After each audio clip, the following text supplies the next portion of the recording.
بسم اللہ الرحمن الرحیم۔ السلام علیکم ورحمۃ اللہ وبرکاتہ۔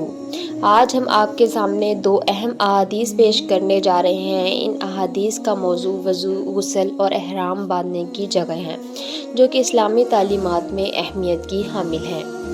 ایک شخص تھا جسے جریان مزی کی شکایت تھی، تو میں نے اپنے شاگرد مقداد کو حکم دیا کہ وہ رسول اللہ صلی اللہ علیہ وآلہ وسلم سے دریافت کریں، تو انہوں نے آپ صلی اللہ علیہ وآلہ وسلم سے اس بارے میں پوچھا۔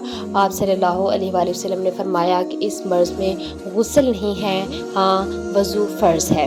جریان مزی ایک طبی حالت ہے جس میں بغیر کسی انزال کے بے ارادہ مادہ خارج ہوتا ہے۔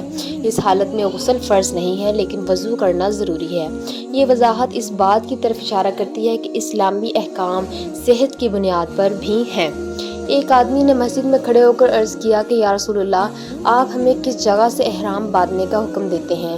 تو رسول اللہ صلی اللہ علیہ وآلہ وسلم نے فرمایا، مدینہ والے ذوالحلیفہ سے احرام باندھیں، اور اہل شام جحفہ سے، اور نجد والے قرن منازل سے۔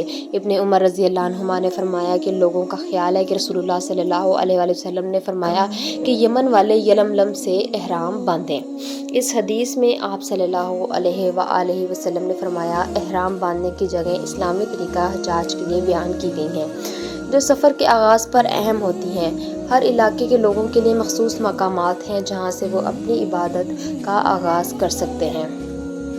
تو یہ تھی آج کی احادیث۔ اللہ تعالی ہمیں ان احادیث سے عمل کرنے کی توفیق عطا فرمائے۔ اگر آپ کو یہ ویڈیو پسند آئی ہو تو ہمارے چینل کو سبسکرائب کریں اور اس ویڈیو کو شیئر کریں۔ اللہ آپ کا حامی و ناصر ہو۔